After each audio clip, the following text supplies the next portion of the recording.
सुंदरी जी शायद इसी मंदिर की बात कर रही थी। कल इन्हें शायद यहीं देखा होगा उन्होंने। हे कान्हा जी, वो यहीं मिल जाए।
नमस्कार। आयुष्मान भव। पूजा का सामान ले आया? हाँ जी पंडित जी। ठीक है, मैंने भी हवन की सारी तैयारियां कर ली है। 7 दिनों तक 7 पंडितों द्वारा यह हवन करने से मन का सारा भय और संताप दूर हो जाएगा। भगवान में श्रद्धा तो है ना आप? जी बहुत। तो बस फिर अपनी चिंता को कान्हा जी के ऊपर छोड़ दीजिए, वो सब ठीक कर लेंगे और आपके परिवार वालों को भी सद्बुद्धि देंगे। 7 दिनों बाद आकर हवन का पुण्य प्रसाद ले जाइएगा और पूरा परिवार मिलकर प्रसाद ग्रहण कीजिए। आइए हवन शुरू कर दें। अच्छा।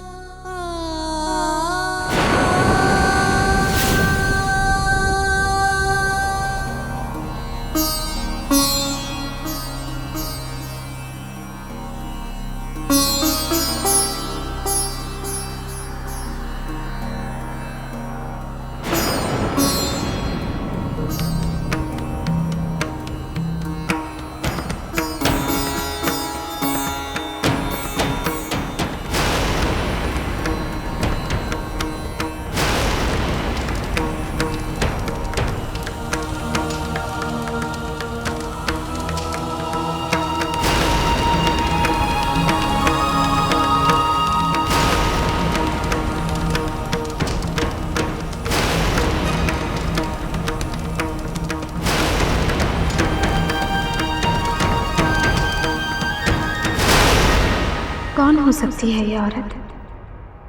साथ में बच्चा भी है।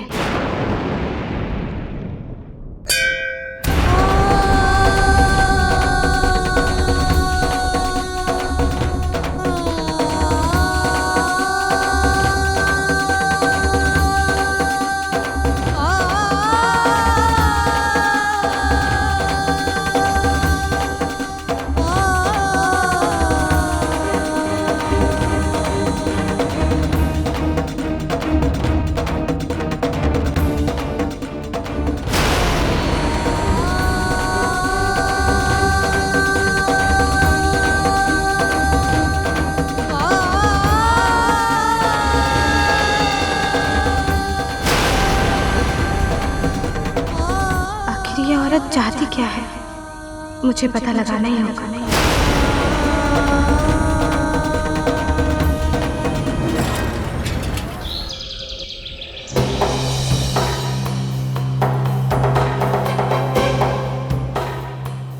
ये बंसी वाले, मुझे लगा तुम लोग यहाँ पर सजनी का हाल पूछने आई हो, पर कब से देख रही हूँ खुसर खुसर खुसर खुसर।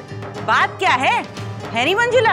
नहीं शांति, वो हम आपस में ये बात कर रहे थे कि सजनी इतनी बीमार है और तेरी बहू कहीं घर में नजर नहीं आ रही।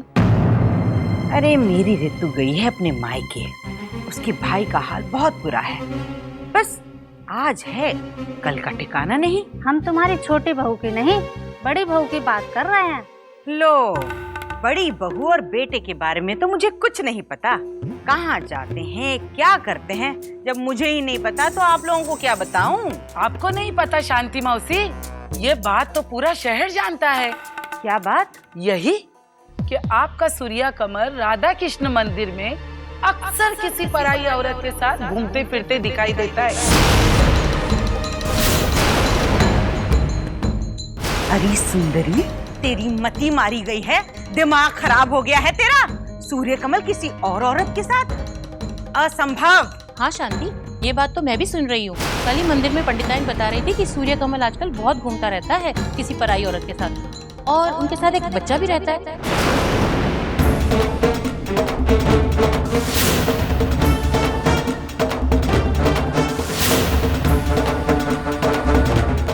राधे राधे, मैं नहीं मानती।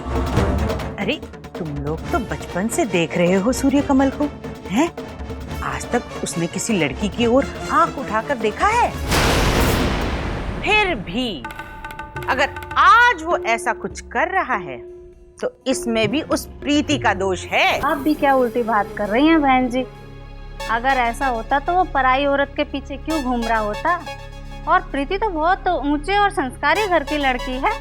ऐसी पत्नी के होते हुए पति किसी और के पीछे घूमे तो दोष तो पति में ही कहलाएगा। हाँ, रहने दे लाखन की बहू, तू नहीं जानती इन ऊंचे घरों के ओछे संस्कारों को। पहले अपने बेटे की शादी किसी ऊंचे घर में करियो, फिर मुझसे बात करियो। अरे पति भी कब तक जी जी करके पत्नी के आगे पीछे डोलेगा? कभी न कभी तो वो उसकी चंगुल से बाहर निकलने के लिए फड़फड़ाएगा ही ना। ज्यादा जी जी का यही अंजाम होता है। पहले जो प्रीति के आगे पीछे डोलता था, अब किसी और के।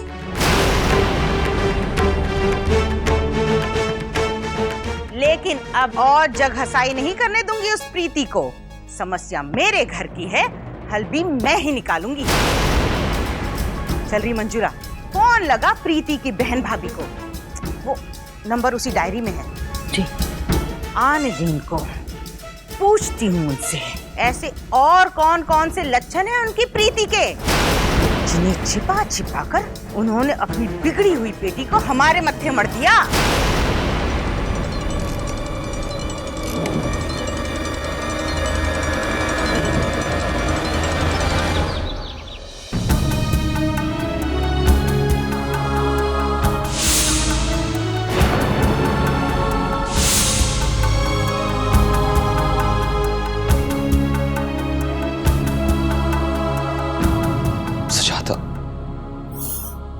संभाल लीजिए अपने आप को।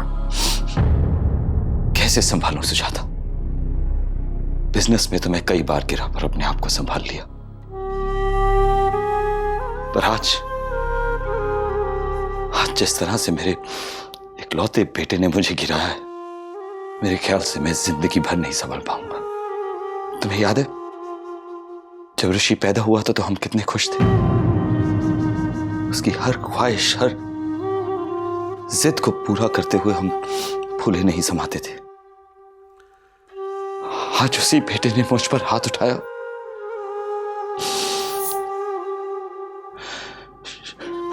क्यों सुजाता, क्यों?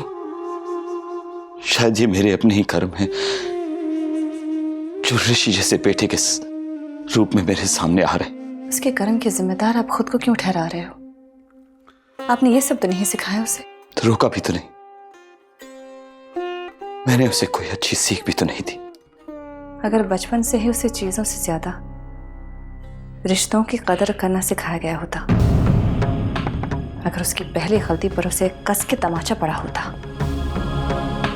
तो आज इतनी घिनौनी हरकत करके वो ना आता, ना ही उसे सुमी के हाथों तमाचा खाने की नौबत आती। ये कोई गर्व वाली बात तो नहीं है, लेकिन मुझे अपनी बहू पर गर्व है। उसने हमारे बेटे के जलील हरकत का सही जवाब दिया। हाँ सुजाता, तुम सही कह रही हो। मुझे भी अपनी बहू पर बहुत नाज है। एक बहू एक घर की इज्जत होती है और उसे बचाना उसके पति और ससुराल वालों का फर्ज है। लेकिन यहां तो हमारी बहू ने हमें अपने ही बेटे के हाथों जलील होने से बचाया, और वो भी एक पराई लड़की होकर। पराई नहीं है वो, हमारी अपनी बहू है। हाँ, लेकिन अब कहाँ है वो इस घर में? वो तो चली गई ना। हाँ, यही ठीक है उसके लिए। सुमी बहुत अच्छी लड़की है। हाँ, हमारा बेटा ही उसके लायक नहीं था।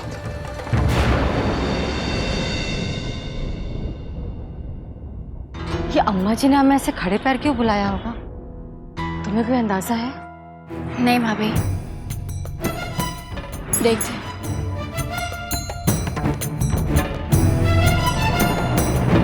आइए आइए, वो क्या कहते हैं, स्वागत है आप लोगों का। राधे राधे अम्मा जी।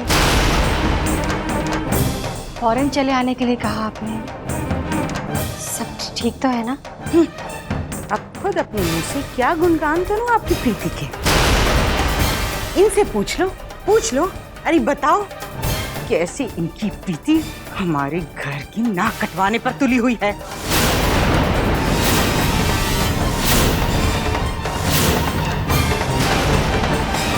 अब किसी के बेटे बहू के बारे में बोलना तो अच्छी बात नहीं है, पर आंखों देखी मक्खी भी तो निकली नहीं जाती ना। सच कह रही हूँ शांति, मुझे तो आंखों से देखकर भी विश्वास नहीं हो रहा कि सूर्य कमल कैसे उस पराई औरत के साथ पूरे शहर में घूमते फिरते रहते हैं। क्या? सिर्फ वो औरत ही नहीं, उनका बच्चा भी रहता है उनके साथ।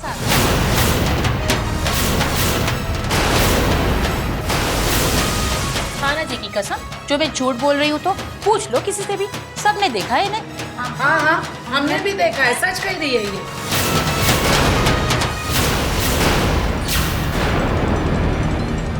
सुन लिया क्या कह रहे हैं हमारे मोहल्ले वाले? ये बिल्कुल गलत है, एकदम बकवास। मैं नहीं मानती कि जीजा जी ऐसा कुछ भी कर सकते हैं। मैं भी नहीं मान सकती। सूर्य कमल जी ऐसे है ही नहीं। सही कहा तूने राधिका, बिल्कुल सही कहा। सूर्य कमल ऐसा नहीं था, उसे ऐसा बना दिया गया है, और उसे ऐसा बनाया है तुम्हारी प्रीति ने। अरे कोई पति अपनी पत्नी के घर होते हुए दूसरी औरत की तरफ देखेगा क्यों? तब ना जब उसे अपने घर में अपनी पत्नी से पूरा सम्मान और अधिकार ना मिले, और अगर मिले भी तो उसकी जी हजूरी करने पर। न जाने वैसे भी तुम्हारी प्रीति अपने आप को कहाँ की राजकुमारी समझती है। अरे बड़ी बड़ी फिल्में देखी है ना उसने, ढूंढ लिया होगा कोई फिल्मी हीरो अपने लिए, सलमान खान, कोई शाहरुख खान, नहीं तो कोई कपूर जैसा। अब मुझे क्या घूर घूर के देख रही हो? यहाँ बेटी की ऐसी हालत है और वहाँ बहू शहर भर में हमारी नाक कटाने पर तुली हुई है। तेरी सास ने हमारे साथ अच्छा नहीं किया राधिका, अच्छा नहीं किया। तुम्हारे पिताजी तो बड़ी बड़ी बातें करते थे, कहते थे स्नेहलता जी ने अपनी बेटी को बहुत अच्छे संस्कार दिए हैं। अरे ऐसे होते हैं अच्छी घर की लड़कियों के संस्कार। पति को तो छोड़ दिया दूसरी औरतों के लिए, और खुद शहर भर में चली फिरती है आवारागर्दी करते। राधे राधे।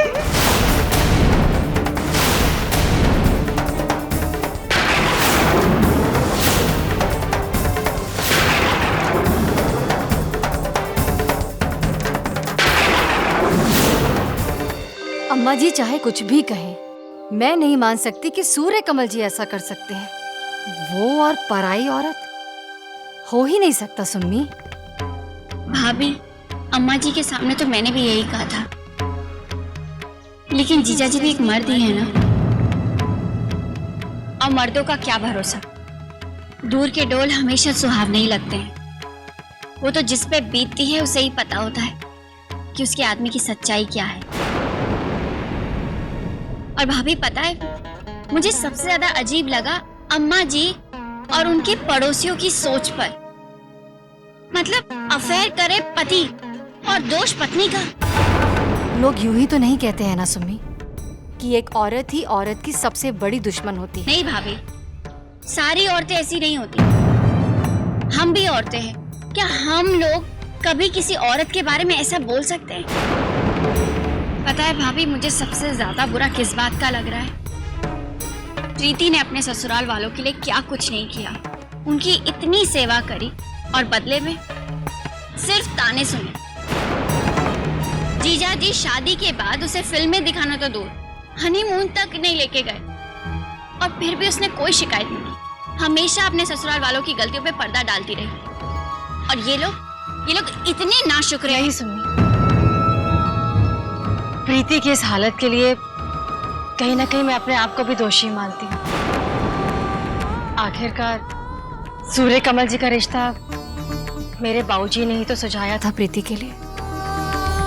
हम उसकी सास की बातें 10 मिनट नहीं बर्दाश्त कर पाए और प्रीति पता नहीं कैसे बर्दाश्त करती होगी ये सब।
मैं जानती हूँ कान्हा जी, ये सब जैसा नजर आ रहा है ना, वैसा बिल्कुल नहीं है। मुझे इन पर पूरा भरोसा है, लेकिन ये हो क्या रहा है मुझे कुछ समझ नहीं आ रहा। अब आप ही बताइए क्या करूँ मैं।